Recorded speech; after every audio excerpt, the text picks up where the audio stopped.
Okay, so looks like we've been recording this whole time.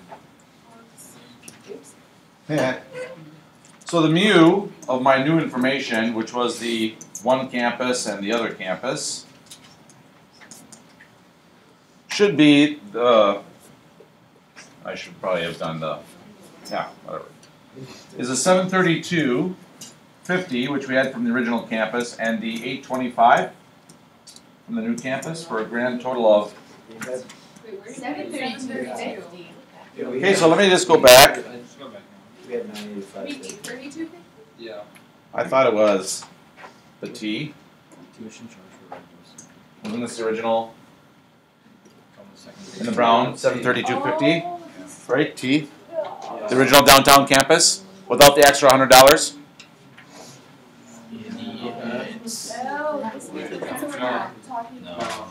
Here, on this new page, they were talking about the mean when we were talking about that original campus charge and our new campus charge, which they called U. And so that's how I got mu of T and mu of U. Is that making more sense or no? but why are you adding them together?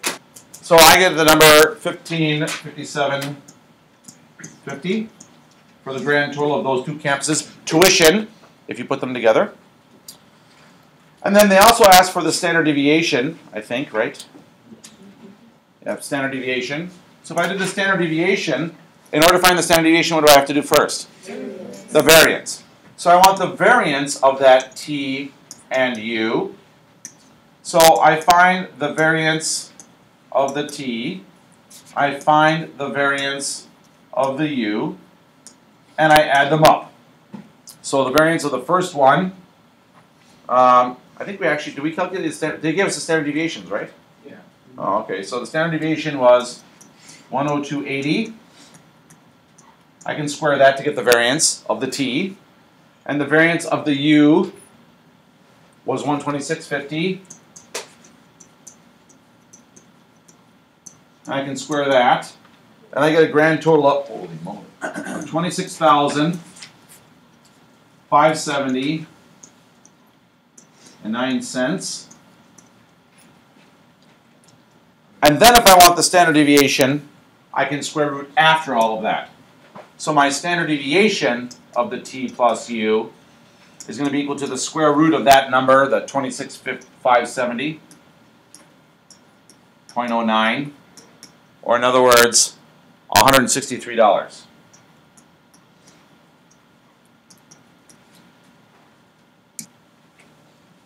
So in this part, number 2, this example, it's just the tuition again. So if I have this new variable, which we're going to call mu for the mean, and they call it D, I know that this is the mu of T minus the mu of U. Oh shoot, I wrote down mu twice. Mu. So I just subtract those two numbers, 732.50, which was the original tuition charge, no fee, no books, nothing, minus the new one, which was the 825, for a grand total of negative 92.50.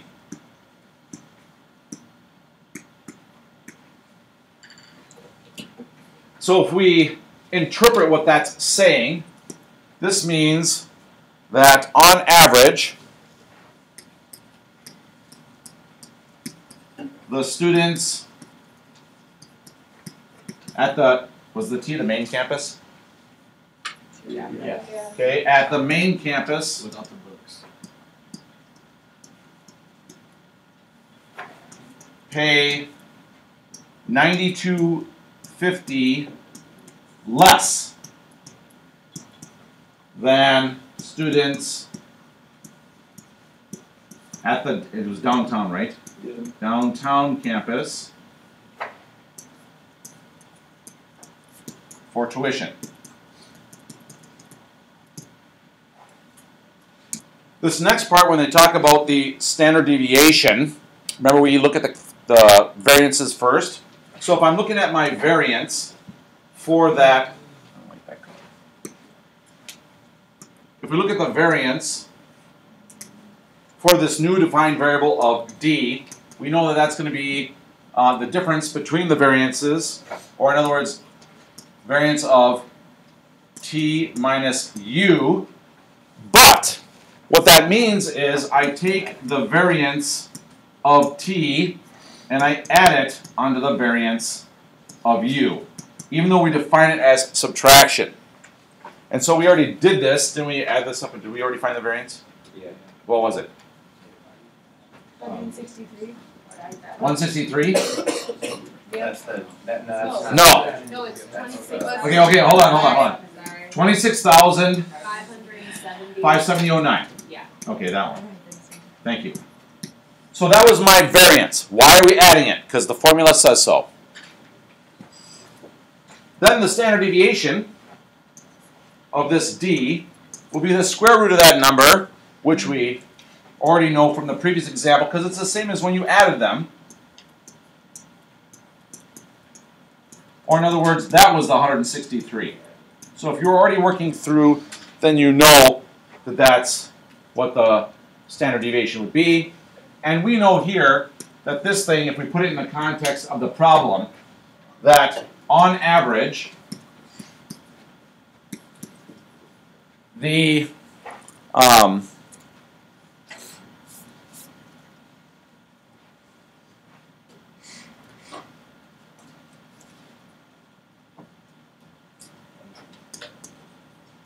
difference between what we think a student will pay and what they do pay will be off by $163.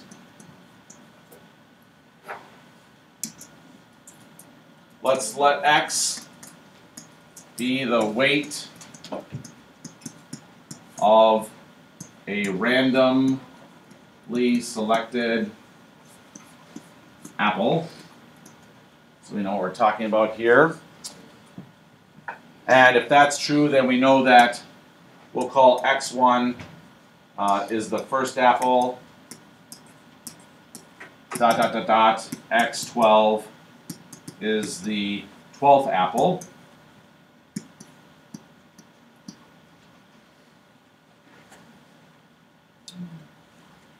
And let's call T is the total weight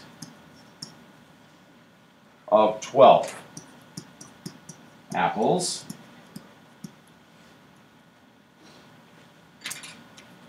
So we could define our T then to be X1 plus X2 plus X3 plus X12. So that's the weight. And we want to find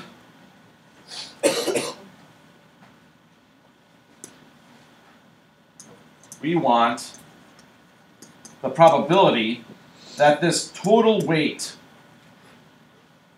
is less than 100 ounces. That's what we're looking for. And we know that if we're going to do this, we got to find the average of all these things. So if we look at this, we want the on average total, and all we have is this 9 ounces. So when we do this, we're going to be taking X1 plus, I shouldn't say it that way maybe. Maybe I should say it more defined and say it's going to be the average of the X1 apple, because they say on average of each of these apples, plus the average of the X2 apple, blah, blah, blah, the average of the X12 apple. But we already know. I mean, this is kind of common sense. You can see it from up in the above. Like a lot of this stuff, you'd be thinking to yourself, like, okay, I already know all of that. This is 9 plus 9 plus 9 plus, and you do it 12 times. So 9 times 12 is a total of 108.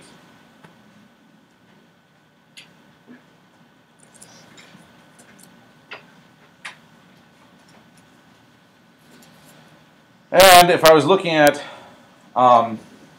what's happening here, I need to know, in order to find this probability, what the standard deviation is. So in order to find the standard deviation, the reason I'm doing all this work is we want to find the probability, right? In order to find the probability, we need the z-score. In order to have the z-score, I need the weight total, 108, okay, on average. And then we know that they're talking about 100 ounces, that's the score. So the score minus the average. But now I need the standard deviation because I want to find the z-score. So I got to find the variance first. So I find that variance. It's kind of a drawn-out process, sorry. Don't they give you the standard deviation? They do for those randomly selected apples, but not for the total.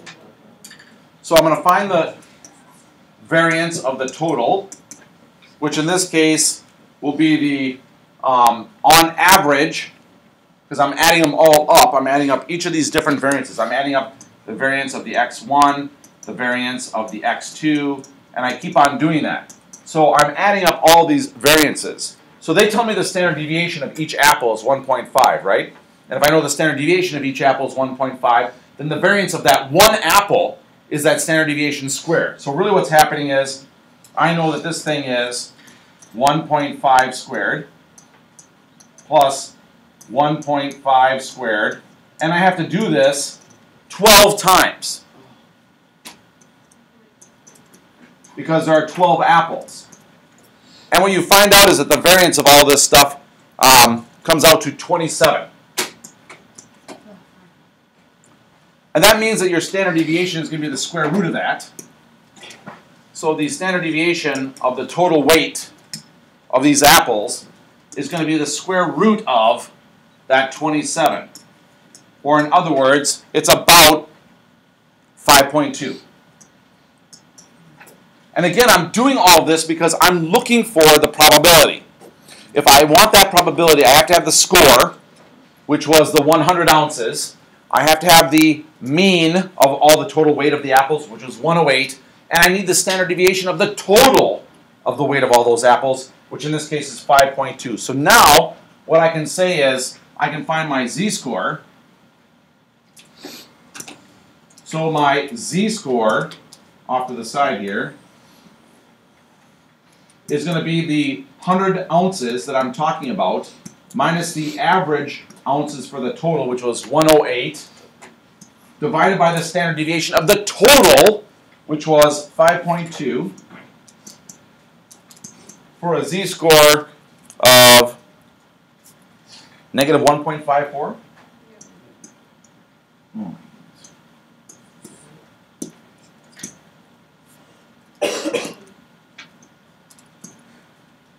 And now you find your probability. So your probability, you want it less than that.